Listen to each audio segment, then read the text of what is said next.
Hello dear students, kinematics का एक question.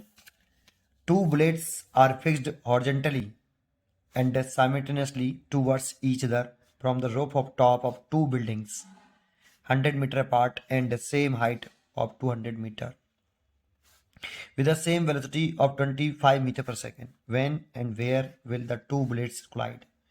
जी 10 metre per second उसके दे रखा, ये इसकी चार चॉइस दे रखे हैं। इस क्वेश्चन को करने के हमारे पास दो मेथड है। एक सिंपल मेथड से भी कर सकते हैं और एक रिलेटिव वेलोसिटी की कंसेप्ट से भी कर सकते हैं। मैं इस वीडियो में आपको इसे रिलेटिव वेलोसिटी की कंसेप्ट से समझाता हूँ, छोटा हो जाता है उससे, लेकिन उसके लिए पहले आपको उसको जानकारी होनी चाहिए। तो मैं कुछ की पॉइंट्स बता रहा हूँ, फिर मैं उसके बाद इस क्वेश्चन को सॉल्व करके दिखाऊंगा आपको। ठीक, पहले की पॉइंट्स क्या हैं? ये की पॉइंट्स केवल इस क्वेश्चन के लिए नहीं, पूरे रिलेटिव वेलोसिटी की कंसेप्ट के लिए हैं। Quantities depends on reference frame. Reference frame वो जगह होती है जिसके रेस्पेक्ट में हम किसी दूसरी बॉडी की को मोशन को एनालाइज करते हैं। रेफरेंस फ्रेम वो जगह होती है जहां से बैठकर हम दूसरी चीज़ों को ऑब्जर्व करते हैं। तो quantity depends on reference frame, distance travelled by particle, ये रेफरेंस फ्रेम पर डिपेंड करती है। रेफरेंस फ्रेम बदलेंगे तो ये डिस्टेंस बिटवीन पार्टिकल्स बदल जाएगी। डिस्प्लेसमेंट, वेलोसिटी, एक्सेलरेशन, ये क्वांटिटियाँ डिपेंड करती हैं रेफरेंस फ्रेम पर। और individual force, distance between two particles, यहाँ पे बच्चा कंफ्यूज रहता है। Distance travelled by particle depends on reference frame, but distance दो पार्टिकल के बिटवीन डिस्टेंस, जैसे ये बात कर रहे हैं कि अगर कोई दो पार्टिकल है, दो ऑब्जेक्ट हैं, ये इनके बीच की जो सेपरेशन है ना, ए और बी, ये कांस्टेंट रहेगी, है ना। डिस्टेंस बिटवीन टू पार्टिकल्स ये रेफरेंस फ्रेम पर डिपेंड नहीं करती। और टाइम ऑफ इवेंट, यहाँ इसका ही कंसेप्ट है इस क्वेश्चन में, इस क्वेश्चन में इसका कंसेप्ट है, इसका कंसेप्ट है और इसका कंसेप्ट है।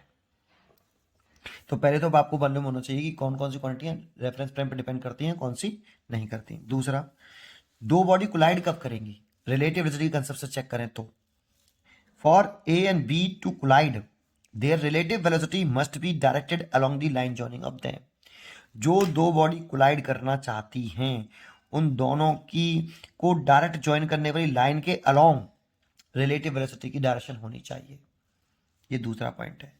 प्रोजेक्टाइल मोशन में दोनों का एक्जेशन डाउनवर्ड होता है, माइनस के g under the effect of gravity चलते हैं।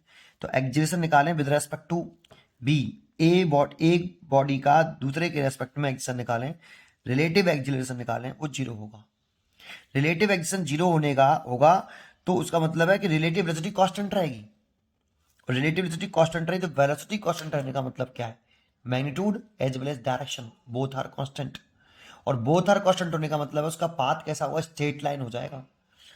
एक प्रोजेक्टाइल पे बैठ के अगर हम दूसरे प्रोजेक्टाइल को देखेंगे तो उसका पाथ स्ट्रेट लाइन दिखाई देगा। ग्राउंड फ्रेम से देखते हैं तो हम पढ़ते हैं, जानते हैं कि ग्राउंड फ्रेम से अगर हम एक प्रोजेक्टाइल को देखते हैं, दूसरे एक ग्राउंड फ्रेम से एक प्रोजेक्टाइल को देखते हैं तो उसका पाथ पैराबोलिक होता है। लेकिन एक प्रोजेक्टाइल से बैठ के दूसरे प्रोजेक्टाइल को देखेंगे तो उसका path straight line, because relative acceleration zero, that means velocity constant, relative velocity constant, इसलिए उसका path, so path of one projectile with respect to under projectile is always straight line. बस इसके ये तीन ही की पॉइंट है। अब देखो मैं इस क्वेश्चन को करता हूँ, बड़ा शॉर्ट मेथड होगा, बस आपको इतना जो मैंने बोला पहले आपको इस पर थोड़ा सा कॉन्सेंट्रेट करना है। अब देखो नेक्स्ट पेज पे मैं इस क्वेश्चन को करता हूँ। चलो क्वेश्चन पढ़ते हैं, अब सोल्यूशन शुरू करते हैं। Solution, two bullet are fixed horizontally and simultaneously towards each other the roof of tops of two buildings. ये दो बिल्डिंग बना लेता हूं मैं। ये इसकी हाइट और दूसरी जो बिल्डिंग है उसकी हाइट सेम है, 200 मीटर। और इनके बीच की जो सेपरेशन है वो 100 मीटर है। यहां से एक प्रोजेक्टाइल U1 25 मीटर पर सेकेंड से हॉरिजॉन्टली, और इधर से भी एक प्रोजेक्टाइल 25 मीटर पर सेकेंड की स्पीड से, ऐसे इसे A मान लेते हैं और इसे B। अब एक एक के ऊपर बैठ जाओ और दूसरे को देखो, दैट मीन्स जैसे मैं विद रेस्पेक्ट टू बी कर रहा हूँ, विद रेस्पेक्ट टू बी, तो मैं रिलेटिव वेलोसिटी निकालूं, relative velocity of A with respect to B. ध्यान जो इस पर अगर हम बैठ के इसको देख रहे हैं तो इसको रेस्ट में मान लेंगे कि रेस्ट में है, और इस पर बैठ के ए को देख रहे हैं, तो इसको रेस्ट में मान लो और इसकी वेलोसिटी को एनालाइज करो।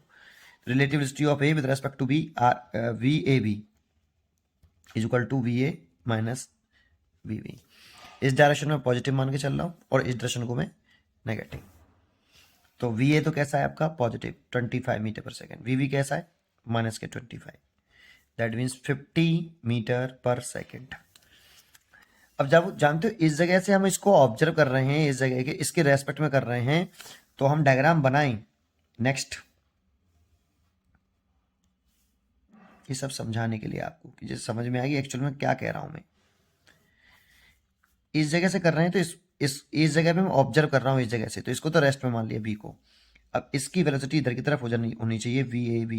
ये इस रिलेटिव वेलोसिटी कोलाइड करने के लिए ए रिलेटिव वेलोसिटी की डायरेक्शन इधर की तरफ होनी चाहिए आपकी, ऐसे जस्ट बी की तरफ। अब इनके बीच की जो सेपरेशन है ये 200 मीटर है, सॉरी 100 मीटर है, और ये देखो दो बिल्डिंग के बीच की सेपरेशन है। तो ये जो डिस्टेंस है 100 मीटर, ये इंडिपेंडेंट है फ्रेम से, independent of reference frame, reference frame, ये डिस्टेंस। इसीलिए जैसे वेलोसिटी यहाँ पे है लेकिन ये चेंज नहीं होगी, 100 मीटर ही रहेगी, और टाइम ऑफ इवेंट भी चेंज नहीं होगा, है ना। तो अब बस आप टाइम निकाल लो कोलाइड करने का, टाइम कितने टाइम में कोलाइड कर रहा है भाई इसको इससे। तो time is equal to distance 100 metre over speed V A B. तो वी ए बी ये 100 हो गया और ये हो गया 50, और इसे कैंसिल हो गया कितनी बार 2 सेकेंड। तो कोलाइड करने में से 2 सेकेंड लगेंगे, 2 सेकेंड बाद ये कोलाइड करेगा। सर ये तो यहाँ से यहाँ तक पहुँचने का समय है, इसको ये पहुँचने कोलाइड करने में ये इसको रेस्ट में मान लिया हमने, और ये इसको 2 सेकेंड में कोलाइड कर जाएगा। लेकिन ग्राउंड फ्रेम से देखें ना, ये बी पर बैठ के देख रहे हैं, तो टाइम ऑफ इवेंट नहीं बदलेगा बेटा, कोलाइड तो अभी भी 2 सेकेंड में करेगा। तो एक तो हो गया कि 2 सेकेंड आफ्टर 2 सेकेंड कोलाइड करेगा। ये भी हो सकता है, ये भी हो सकता है, ये नहीं हो सकता।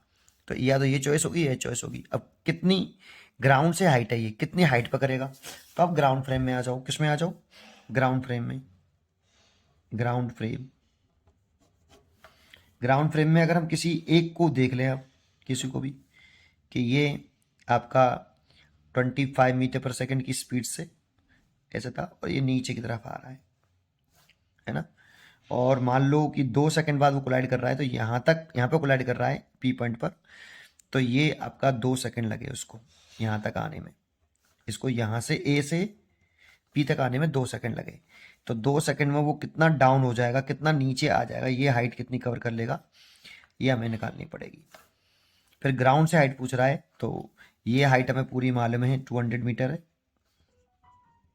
अगर हम ये हाइट निकाल लेंगे तो ये घटा के 200 में से हम फिर फाइंड आउट कर सकते हैं। और ये हाइट निकालने के लिए ए से P, for A to P, और कौन सा मोशन है, वर्टिकल मोशन है, वर्टिकल मोशन। और A to P vertical motion, तो एस बराबर U T plus half A T square, ये लगा सकते हैं, है ना।